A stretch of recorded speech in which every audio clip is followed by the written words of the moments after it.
여러분, 기독교는 한마디로 말해서 꿈과 비전의 종교입니다. 무슨 종교라고요? 꿈과 비전을 주는 종교입니다. 여러분, 교회를 탄생시킬 때 성령 하나님이 남녀노소를 가리지 않고 성령을 받고 믿는 자에게 꿈과 비전을 보게 했습니다. 그래서 요엘 선자를 통해 성령이 오실 것을 예언할 때에 그 요엘의 말씀을 인용해서 사도행전 2장 17절에 성령이 오시면 어떤 일이 벌어진 줄 한다고 했습니까? 이렇게 말합니다. 하나님 말씀하기를 말세 내가 내 영을 모든 육체에 부어주리니 너의 자녀들은 첫째 예언할 것이요, 그 다음에 너의 젊은이는 환상을 보고 너희의 늙은이들은 꿈을 꾸리라고 했습니다. 성령이 임하면은 예언을 하고 환상을 보고 꿈을 꾸리라. 여러분요, 예언과 환상과 꿈을 한마디로 뭐라고 말합니까? 이걸 비전이라고 해요. 비전이라고 말합니다. 그래서 우리 예수님도 이 비전을 구체적으로 가르쳤습니다. 성령이 오면 이 비전을 줄 뿐 아니라 우리 예수님도 이 비전을 가르쳐 줬습니다. 사도행전 1장 8절 아시죠? 다 같이 읽어볼까요? 오직 성령이 너에게 임하시며 너희가 권능을 받고 예루살렘과 온 유대와 사마리아와 땅끝까지 이르러 내 정인이 되리라 하시니라. 되어라고 아닙니다. 되리라고 했습니다. 되리라. 여러분요, 성령이 임하면 권능이 임해가지고 예루살렘, 유대와 사마리아 땅까지 정인이 되어라는 게 아니라, 명령형이 아니라 되리라. 되리라는 말은 무슨 말이에요? 자동으로 된다 그 말이에요. 근데 성령이 임하면은 어떻게 자동으로 됩니까? 성령이 임하면은 꿈과 비전을 줍니다. 그래서 꿈과 비전을 가지고 복음을 전할 때 정인이 저절로 되는 것입니다. 그걸 이야기하는 거예요. 그러니까 성령을 받아 정인이 되라 그런 게 아니고 되리라. 그러니까 꿈이 오면은, 꿈과 비전이 오면은 그 꿈과 비전을 이루려고 노력할 때에 정인이 된다 이 말이에요. 복음을 전하게 된다 그런 이야기예요. 거기 사도행전 1장 8절의 말씀이죠. 여러분, 확실한 사실은 사람이 확실한 꿈과 비전을 가지고 노력하면 반드시 이루어지는 기적을 창조합니다. 무엇이? 꿈과 비전이. 그러니까 꿈과 비전이 없는 사람이 희망이 없는 거예요. 여러분요, 꿈과 비전을 가지고 성공한 케이스 제가 예를 들게요. 요새 한국 국민들에게 덜뜨게한 스켈레톤 금메달 딴 윤성빈의 케이스입니다. 여러분, 윤성빈, 여러분, 스켈레톤이라고 하는 그 썰매는요, 서양인들의 무대입니다. 서양인들이 하던 노래예요. 근데 아시아나 한국 사람들은 그걸 타보지도 않았어요. 옛날에 그 썰매 타면 이렇게 그 논에 이렇게 얼면은 썰매 만들어가지고 이렇게 탔던 적이 있어요. 거기 우리 썰매 타는데 이 사람들 그게 아니에요. 썰매를 막 이렇게 돌려놔가지고 막 들어가면서 얼마나 빠르냐. 이건 한국 사람이 해보지도 않았어요. 그런데 해보지도 않는, 그런 또 한국 사람이나 아시아에서 한 번도 메달을 딴 적이 없는 그런 종목입니다. 그런데 이 윤성빈이가 꿈을 가지고 비전을 가지고 힘써 노력해서 이 꿈을 꿈을 이룬 거예요. 그런데 그가 하루 전날에 그 경기를 하기 전에 그동안 지도했던 서성 이용이라고 하는 감독이 있는데 그분 앞에 하루 전날 쓴 편지, 그것을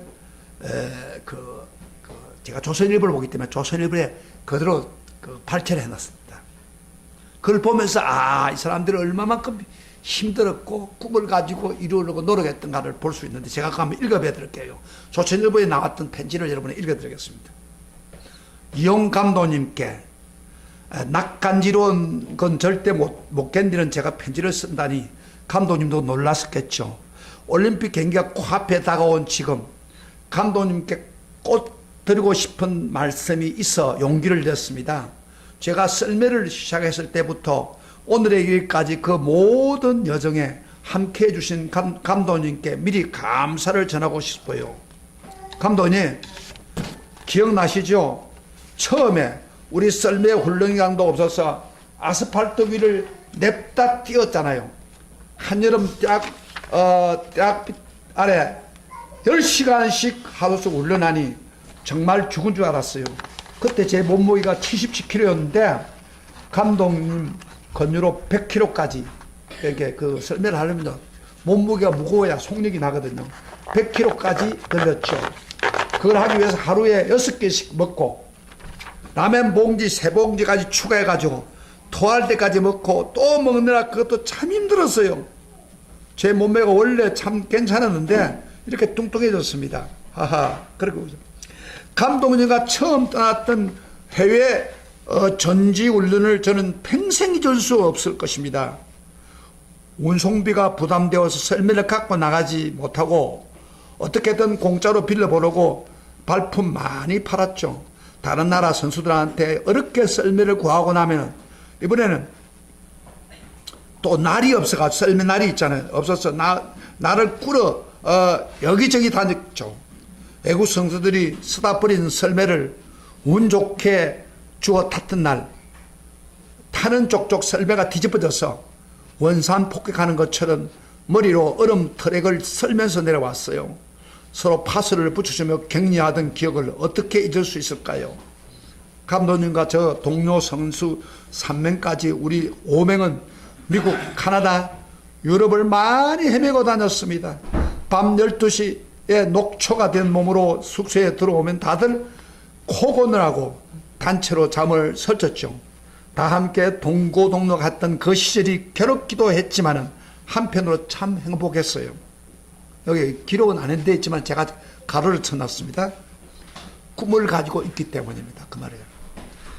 그때를 돌아보면 한국 썰매가 정말 많이 성장했네요. 이용 감독님 2016년 2월 독일 퀘닉스 월드컵에서 스위스 팀을 0.05초로 차로 제치고 금메달을 목에 걸었을 때 우리는 마침내 세계 랭킹 1위에 올랐습니다. 그때 이렇게 해야 된 거예요. 아무것도 몰랐던 풋내기가 세계 1위라니 믿을 수가 없어요. 감독님, 저의 선생님이 되어주지 않았다면 저는 이 자리까지 오지 못했을 겁니다. 감독력을 믿고 따르지 않았다면 저는 중간에서 포기해버리고 말았을 것입니다. 몸도 마음도 지쳐갈 때 감독님은 야 괜찮아 처음엔 다 이런 거야 우리를 다독여 주셨고 그리고 우리를 세계 정상까지 끌어올려 주신 선생님께 정말 감사합니다. 감독님 제가 올해 벌써 33살입니다. 선수 생활을 언제까지 할 수 있을지 모르겠지만 그래서 저에게는 평창올림픽이 너무 소중합니다. 우유곡절을 거치면서 우리는 한마음 한뜻으로 땀 흘려왔습니다. 이제 결실을 맺을 때가 왔습니다. 감독님 한번 해보겠습니다. 우리가 평창에서 기적을 만들 수 있다는 것을 꼭 보여주겠습니다. 그래서 원성빈 이런 거기다가 윤종이라고 들었어요. 아마 자기 이름이 원래 윤종인데 이름을 바꿨는가 봐요. 윤성빈.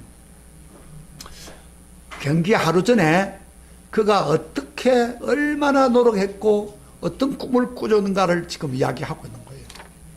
잘 봐요. 예. 여러분 엄청난 역사를 일으킨 것은 물론 서성의 도움이지만 가장 중요한 것은 윤성빈 씨의 그 흔들리지 않는 금메달이란 썰매 금메달이라는 꿈과 비전이 그를 이렇게 열심히 노력하게 해서 금메달을 따게 한 겁니다. 우리 평창에서 기적을 만들 수 있는 것을 보여주겠습니다 하는 비전. 그 비전은요, 꿈과 비전은 그 기적을 산출합니다. 사랑하는 성도 여러분, 마찬가지로 아까 제가 성령이 주신 꿈과 비전을 우리가 확실히 가지고 있으면 우리는 온 세상을 복음화시킬 수 있습니다. 복음을 성취시킬 수 있습니다. 이런 꿈과 비전이 여러분의 있기를 축복합니다. 바울은요, 오늘 본문에서 그는 정말 성령의 꿈과 비전을 가지고 복음을 힘써 전하고 있는 자신을 소개하고 있습니다. 저번 주에 제가 그 앞에 말씀 가운데 바울은 그 하나님의 은혜 주신 것을 감사하면서 특별히 자기에게 기독교를 핍박하고 예수 믿는 사람 핍박했던 그에게 뭘 주었다고 그랬어요? 거룩한 직분, 복음을 전하는 거룩한 직분을 주었다. 그래서 너무 감격됐다고 그렇게 이야기하고, 그 직분은 하나님의 은혜다, 그런 이야기를 하고, 그 다음에 자기가 전도를 통해서 예수님과 하나님 우리 사이에 그 죄 때문에 벌어진 간격을 예수님이 오셔서 화목제물되어서 희생해서 죽었기 때문에 죽은 이 사실을 복음 전도를 통해서 개인에게 적용함으로 바로 전도는 뭐라고 해서 하나님께 제사하는 것이다, 그렇게 이야기했잖아요. 그렇죠?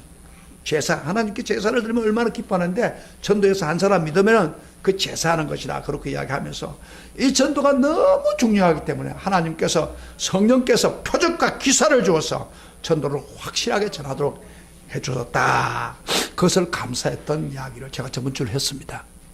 저번 주에 아무 사람들 기억나시죠? 왜 전도가 은혜인가, 그런 말씀을 제가 전했어요.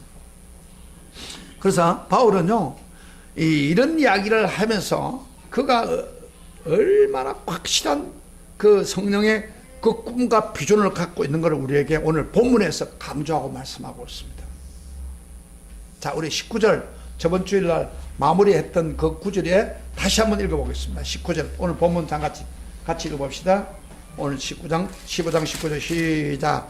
표적과 기사의 능력으로, 성령의 능력으로 이루어졌으며, 그리하여 내가 예루살렘부터 두루 행하여 일루리곤까지 그리스도의 복음을 편만하게 전하였노라. 이 바울이요, 표적 기적이 나타난다고 하면서 내가 예루살렘부터 두루 행하여 일루리곤까지 그리스도의 복음을 편만하게 전했다, 그런 말을 했어요. 바울이 마지막 그런 로마 성도들에게 이야기를 할 때 예루살렘에서 일루리곤까지 복음을 전했다. 그 우리가 좀 생소한 이야기입니다. 여러분, 우리는 바울은 어떤 사람이라고 믿어요? 이방 사도죠. 안디옥에서 나가가지고 뭐 소아시아, 유럽, 로마까지 가는 그런 그 예루살렘에서 전도한 적이 없잖아요. 그런데 사도 바울은 예루살렘에서 일루리곤까지 그리스도의 복음을 전했다 그랬어요.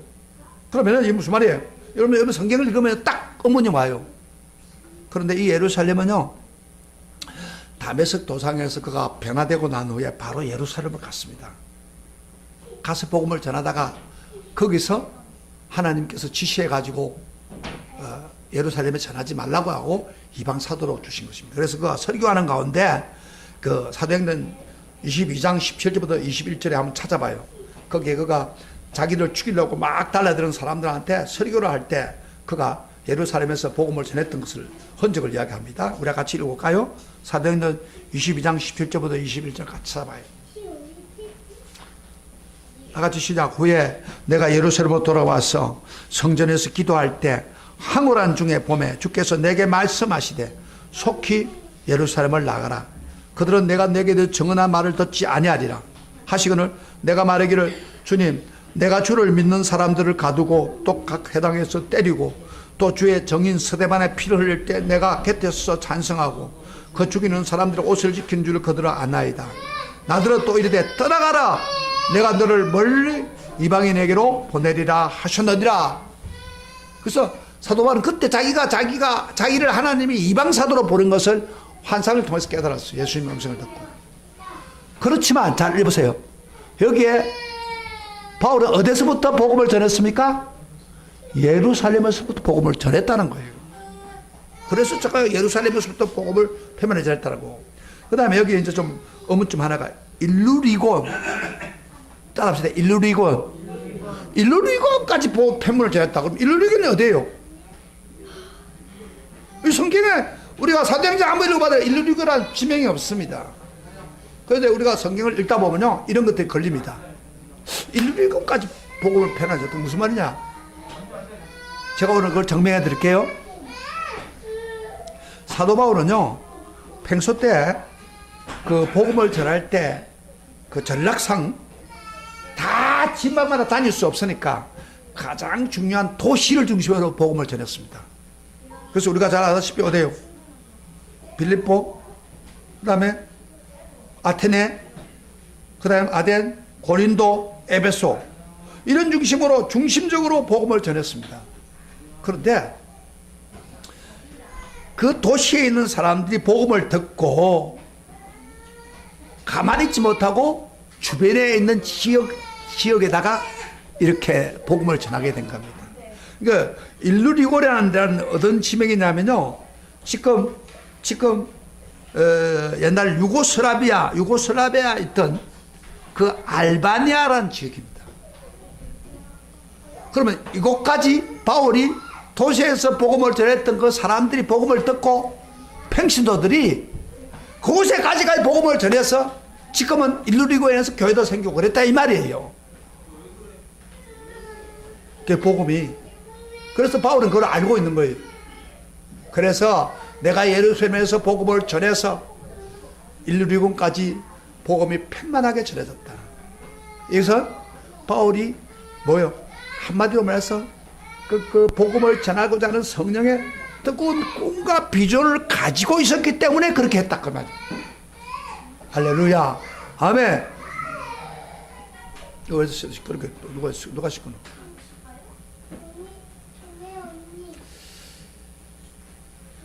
그리고 바울이요, 그런 꿈을 가지고 지금 복음을 전했던 것을 이야기할 뿐 아니라 앞으로 그의 계획을 이야기하고 있습니다. 우리가 성경에 보세요. 오늘 본문을 찾아보시다 20절부터 22절 바울은 원칙을 하나 가지고 있습니다. 그 원칙 한번 볼까요? 다 같이 21절부터 21절 다시 로마서 15장 들어오세요.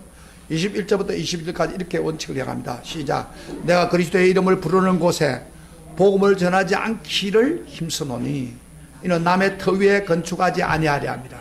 기록된 바 주의 소식을 받지 못한 자들이 볼 것이요 듣지 못한 자들이 깨달으리라 함과 같으리라.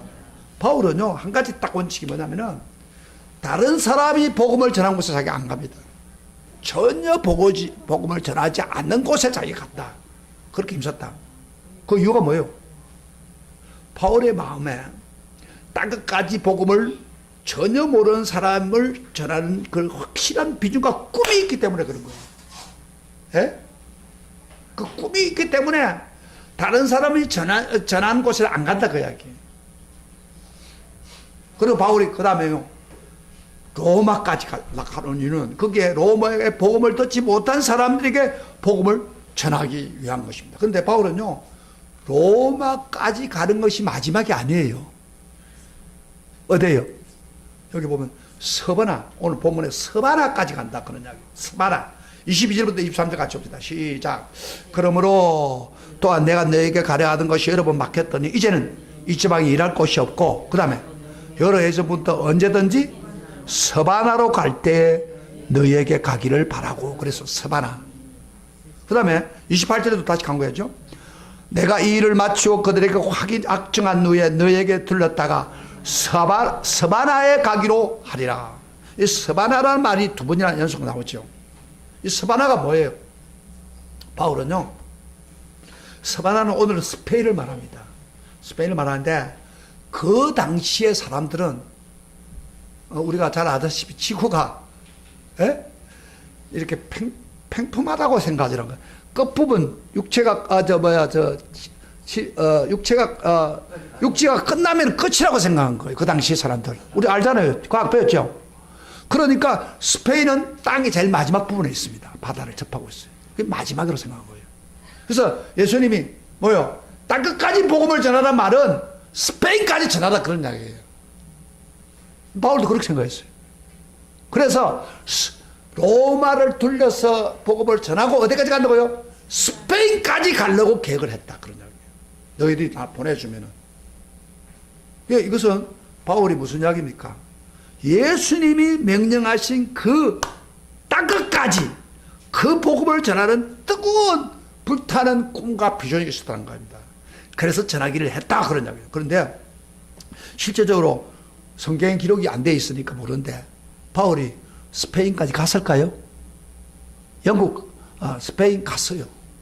그 감옥에서 나와가지고 한 두 번 나와가지고 스페인까지 갔다고 그런 그 소문이 있습니다. 그리고 심지어 영국까지 배를 타고 영국까지 가서 복음을 마지막 전하고 그 다음에 순교해서 죽었다 그렇게 말합니다.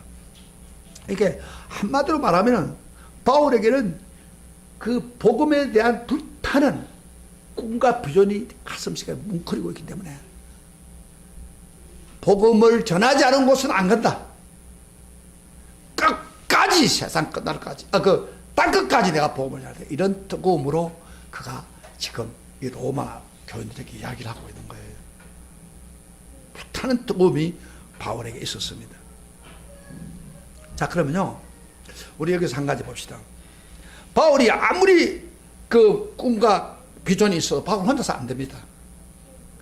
복음을 들은 사람이 그 바울이 도시를 복음을 할 때 그 복음을 들은 사람이 지방까지 복음을 편만하게 번질 수 있도록 도와줘야 됩니다. 그렇지 않고서는 세상 복음화가 안 돼요.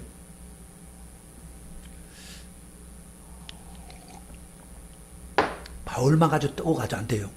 바울의 복음을 듣는 사람들까지도 꿈과 비전을 가지고 내 이 복음을 지방까지 자기 알고 있는 지방까지 가서 복음을 전하고자 했기 때문에 사실 일루리곤까지 복음이 전파된 거예요. 평신도들이 여러분요 우리가 오늘 이거 본받아야 될 거예요. 여러분 아무리 목회자를 통해서 복음을 듣고 하나님 로마서를 다 알아도 여러분이 정말 똑같은 꿈과 비전으로 여러분 주변에 전하지 않으면 복음은 절대 복음화되지 않습니다. 이해가 되죠? 바울 당시에 있는 사람들은 복음을 듣고 끝나지 않았어요. 그들은 복음을 반드시 전했습니다. 똑같은 비전을 가지고. 그런 흔적을 제가 보여드릴게요. 데살로니가 전서 1장 9절 봅시다. 한번 생각해봐요.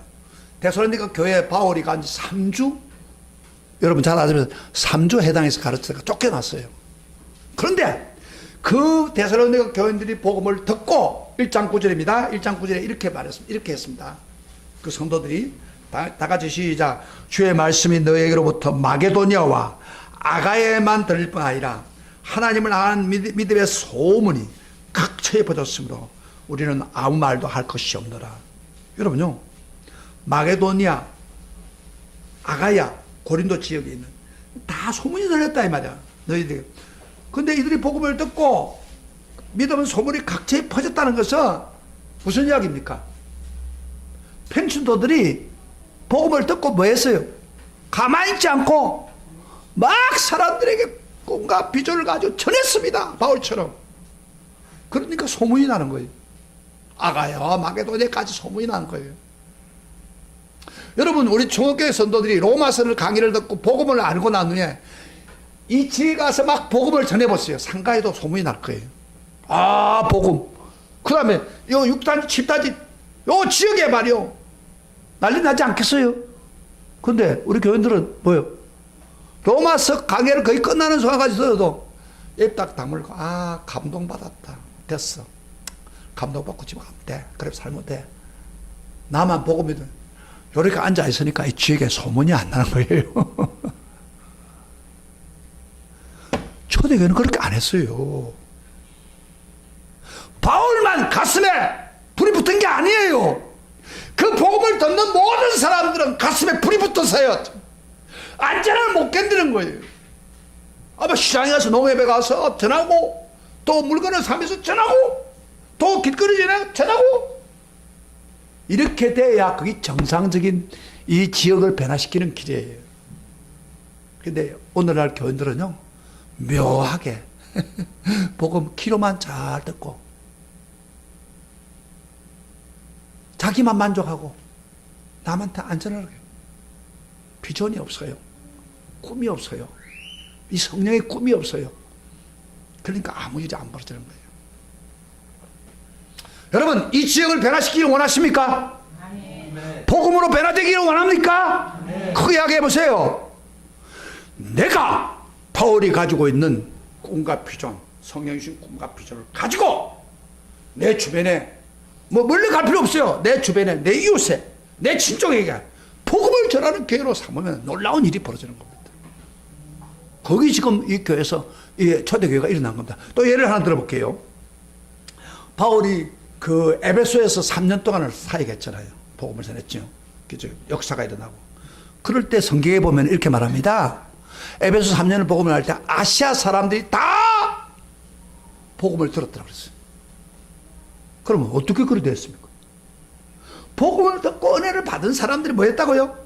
각 지역에 가서 복음을 전하고 복음을 듣게 만들고 막 그런 다녀와서 듣게 만들고, 또요 복음을 들은 사람들이 이 골로새 교회 여러분 있죠? 골로새 성경에 골로새 교회는 평신도가 복음을 듣고 골로새 자기 고향이에요. 가가지고 복음을 전하다가 교회를 세운 교회예요. 골로새 교회. 여러분 그 요한계시록 보면 7교회가 나오잖아요. 7개. 7교회, 에베소 교회 말고 다른 버가모, 스바나 뭐 다 있잖아요. 라오디게아 다 그것들도 바울이 가서 복음을 전한 곳이 아닙니다. 바울의 복음을 들은 아시아 사람들이 가슴에 불이 타서 꿈과 비전을 가지고 주변을 변화시켜 복음을 전해서 교회를 세운 거예요. 이게 정상적인 복음의 역사입니다. 할렐루야. 아멘. 바울은 도시 중심으로 복음을 전한 것 뿐이에요. 그 복음에 불타는 것은 평신도들이 전했다는 겁니다. 이게 복음의 역사입니다.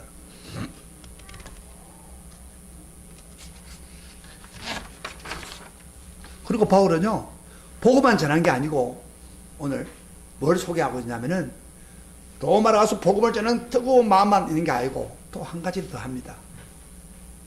로마로 가려고 하다가 그걸 뒤로 미루고 갑자기 예루살렘으로 가야 한다고 했습니다.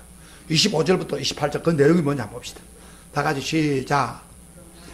그러나 25절부터 시작. 그러나 이제는 내가 성도를 섬기는 이로 예루살렘을 가노니 이는 마게도냐와 아가야 사람들이 예루살렘 성도 중에 가난한 자들을 위해서 기쁘게 얼마를 연보하였습니다. 저희가 기뻐사했거니와 또한 저희는 그들에게 빚진 자니 만일 이방인들이 그들의 영적인 것을 나누고 가졌으면 육적인 것으로 그것을 섬기는 것이 마땅하니라. 그러므로 내가 이 일을 마치고 이 열매를 그들에게 확증한 후에 너에게 돌렸다가 서바나로 가리라. 여러분요, 왜 로마를 빨리 가서 복음을 전하지 않고 그 예루살렘에 올라갑니까? 예루살렘을 위험했어요. 바울이 죽으려고 죽을 뻔했어요. 근데 예루살렘 꼭 가는 이유가 여기 오늘 이야기하죠.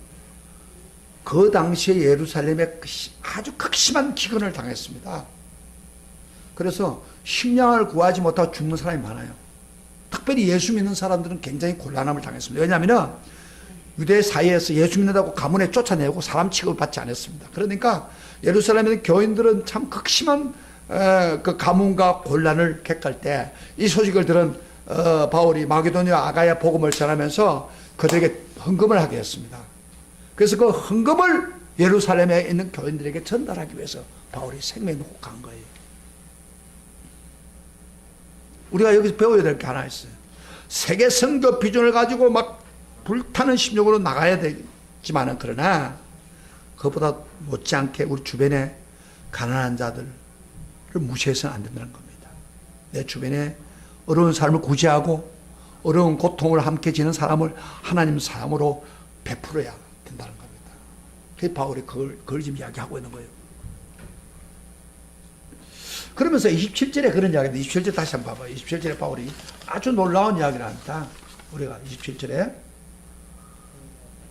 1절도 한번 읽어봅시다. 저희가 기뻐하였거니와 또한 저희는 그들에게 빚진 자니, 빚진 자라고 했죠. 그 동물 붙잖아요. 그 다음에 만일 이방인들이 그들의 영적인 것을 나누어 가졌으면 육적인 것으로 그를 섬기는 것이 마땅하니라. 우리가 빚진 자인데 그 영적인 사람 영적으로 그들에게 빚을 졌다 이 말이야. 그래서 영적을 나누어 가졌으면 육적인 거는 물질이죠.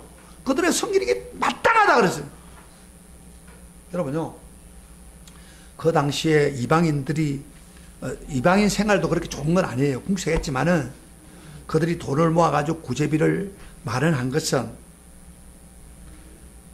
그들이 뭐요? 영적으로 유대인들에게 빚을 졌기 때문입니다.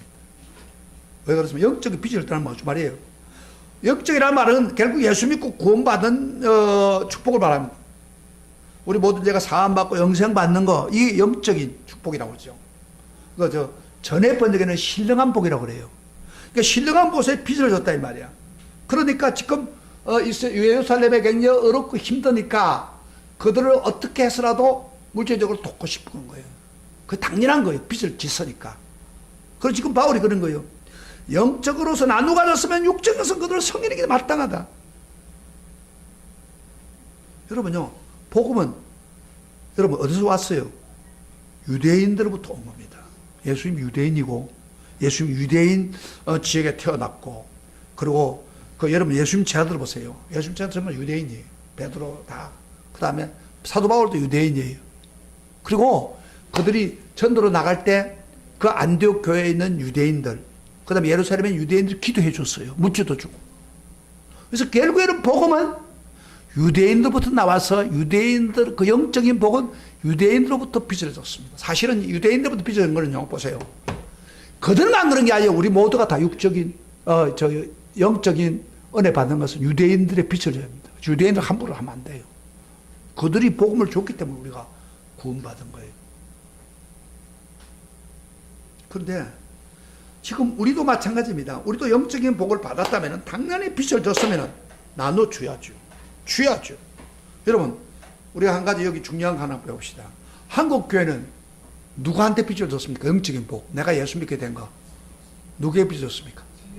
선교사들이죠. 선교사들 특별히 뭐요? 영국 선교사. 네? 그 다음에 미국 선교사.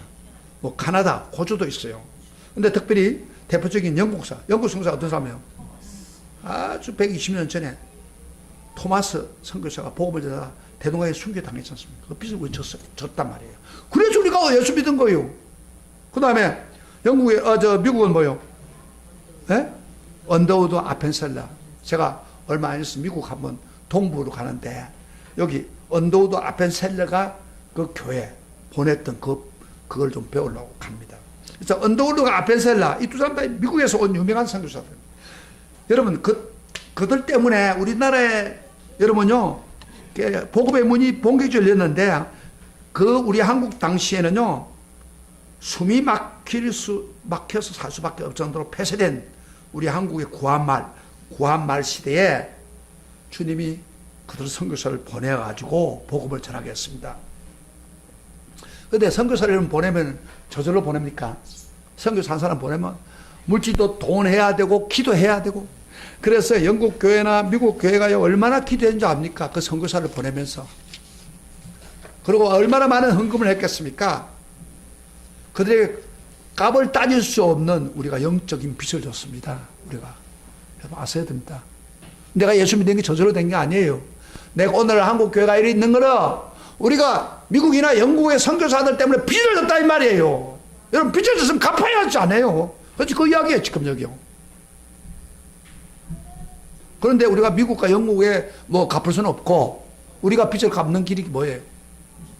지금도 예수 믿지 않는 복음을 모르는 사람에게 복음을 빚 갚는 심령으로 복음을 전해야 되는 겁니다. 그게 우리가 할 일이에요. 여러분 선교사를 보내려면요 엄청난 돈이 필요합니다. 그래서 어떤 사람이 이런 이야기 해요.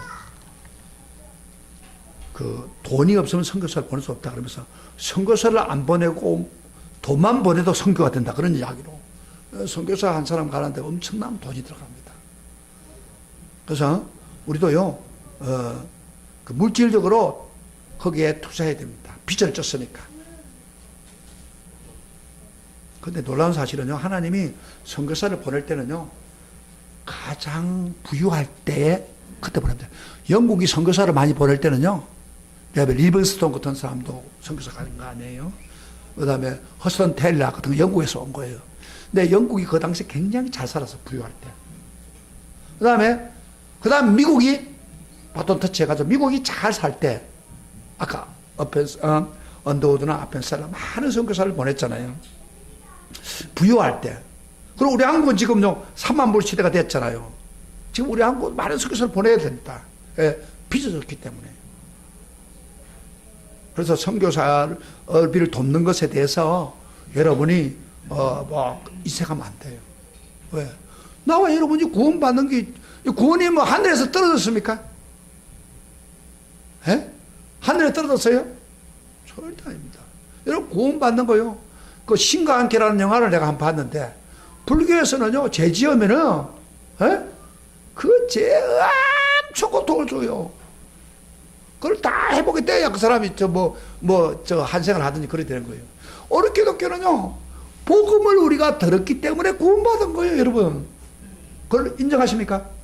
자, 저를 보세요. 누군가가 복음을 줬기 때문에 믿은 거 아니에요? 믿으시면 아멘 하시기 바랍니다. 여러분요, 그러면 저절로 된 거 부모를 갖다 믿었던 누구한테 믿었던 저는 그 부모가 믿었기 때문에 그런 거예요. 그럼 빚이 진 거예요, 사실 영적인. 그 빚은 올라가 보면 뭐예요? 이 선교사들 때문에 빚이 졌어요. 우리 빚을 갚아야 돼. 그건 안 믿는 사람이 갚아야 돼. 그 선교사로 갚아, 선교를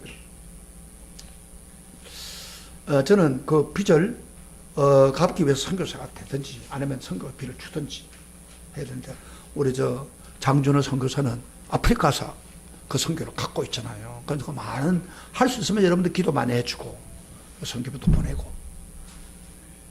그렇게 해야 돼요. 내가 뭐 빚을 받았으면은 갚으려고 생각해야지. 남의 빚을 딱 몰랑 뽑고 말이지. 나는 돈 받은 거 없어. 이러고 얼마나 아주 철면피 같은 사람이에요. 안 그래요? 그래, 안 그래요? 그러니까 빚을 갚는 게 간단해요. 내가 복을 받은 것을 다른 사람이 나누어 주는 거예요. 선교에 돕는 거. 이게 굉장히 중요한 거예요. 한국에 지금 선교사를 많이 보내게 하는 것도 하나님께서 지금 좋은 일을 하고 있는 거예요. 그런데 놀라운 사실은요. 선교를 하면 또 복을 주는 거예요. 하나님. 그의 나라와 그의 의를 구하라. 그래야면 이 모든 것은 내게 다 하리라. 하나님이 GNP 3만 불 이상이 되는 나라가 대대로 한 거는 뭐예요? 선교하라는 것이에요. 저는 최근에 빚을 갚는 것에 대해서 고민하다가 선교사로 직접 가면 돈 엄청 들어가잖아요. 근데 좀 쉬운 방법이 있어요. 그게 뭐냐면 세계에 있는 사람들 한국에 많이 왔다 이 말이야. 한국에 살고 있어요. 근데 그들에게 복음을 전하고 싶은데 영어가 그 사람 대부분 영어예요. 우리 한국에서 영어를 못하니까 영어를 가지고 영어가 통하지 않는 거예요. 그래서 저는요 이들에게 영어를 열심히 익혀가지고 복음을 전해야겠다. 그래서 제가 은퇴를 하고 나면은 그 사역을 하려고 지금 기도하고 있습니다. 그들에게 복음을 전해서 예수 믿으면 그 구원받으면요, 그 사람들이 고향 돌아가서 예수 전하는 거예요. 어쨌든 빚을 졌으니까 갚아야 되잖아요. 그래서 바울이 그 이야기를 하는 거예요. 너희들이 영적인 복을 받았다면 물질도 갚아야 된다. 사랑하는 성도 여러분, 스켈레톤 금메달을 문성민이가 확실한 꿈과 비전을 가지고 금메달 따겠다는 그 비전으로 많은 노력과 희생으로 금메달 꿈을 이룬 것처럼 우리도 성령의 꿈과 비전을 확실히 가지고 이 복음을 우리 주변에 전파하면 아직도 한국은 75%가 믿지 않습니다. 75%가 25% 잡고도 그 사람의 그 꿈과 비전을 가지고 전하기만 하면은 한국은 온 성도들 사람들이 다 구원받게 됩니다. 편만하게 복음을 전파드려. 아직도 복음이 몰랐어요. 전해야 되지 않겠습니까? 저는 북한 사람들을 보면서 이번에 와서 그 노래 부르고 막 하는 걸 보면서 한국 노래 가지고 부르는 사람 보면 딱 생각이 탁 떨어져. 참 저 사람들 불쌍하다. 에? 저들이 오늘 한국에 와서 아무 말도 안 하고 그는 그쪽에서 못하겠어요. 와서 그들의 마음 속을 한번 들어보면 어떻겠네. 좋은 데 살고 있구나. 자유로운 세계에 살고 있구나. 그러지 않겠어요? 말은 표현 안 한 것 뿐이지. 그걸 모르고 꼭두가시, 김정은 밑에서, 그 눈치 맞추고 사는 사람들. 불쌍하지 않아요? 특별히 우리는 어떤 기분? 그들이 복음을 모르는 거, 예수를 모르고, 구원을 모르고, 그렇게 사다가 인생 끝난다, 이 말이에요. 그리고 우리가 통일해야 될 이유가 뭐냐? 그 민족들에게 복음을 전해서 예수 믿게 해줘야 될, 우리가 사명이 있어야 돼요. 그런 사명이 있기를 축복합니다. 그런 꿈과 비전이 있기를 축복합니다. 이게 우리가 바로 예수 믿는 길이에요. 바울은 지금 로마만 아니라 서바나까지 가서 내가 복음을 전하겠다고 했잖아요. 그런 불타는 심령 때문에 로마에 가서 바울이 들어가면 1년 후에, 1세기 후에는 로마가 완전히 복음화돼 버렸습니다. 그 꿈이 있는 사람이 가면 꿈과 비전. 여러분, 꿈이 있는 사람은 이번 명절 때 친척들 만날 때 뭐 할까요? 잘 보세요. 친척들 만났을 때 뭐 해요? 뭐 다른 이야기 다 중요하죠. 뭐요? 복음 전하는 계기가 됐죠. 안 그래요? 친척도 만나도 벌떡벌떡 쳐다보고 예수 믿어도 그러면 이게 뭐가 잘못된 거예요?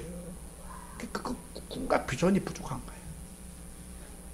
우리는 이 바울처럼 또 펜시노들처럼 정말 꿈과 비전을 가지고 복음을 전하면 우리 한국을 변화시킬 수 있습니다. 정치에도 복음이 필요합니다.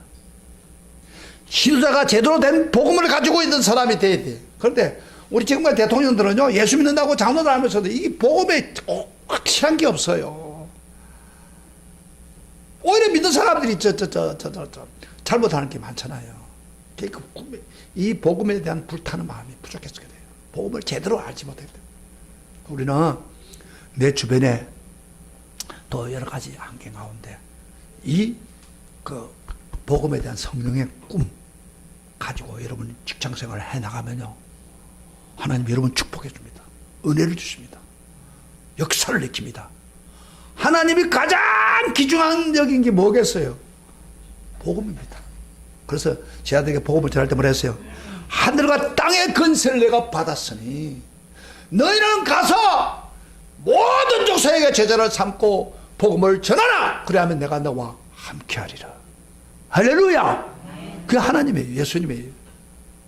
여러분이 복음 전하면 직장에 가면 막 눈치 보고 그런 거 생각하면 절대 안 됩니다. 하나님 복음을 전하는 기회로 삼으세요. 직장이든 집이든 그 불타는 심령, 그 꿈, 성령의 꿈, 그 비전이 여러분에 가득 차서 전하지 않고는 못 견디는 역사가 있기를 축복합니다. 아멘. 우리 다 같이 일어나서 우리나라가 복음화 되기를 간절히 원한다면 오늘 이 찬송 같이 부르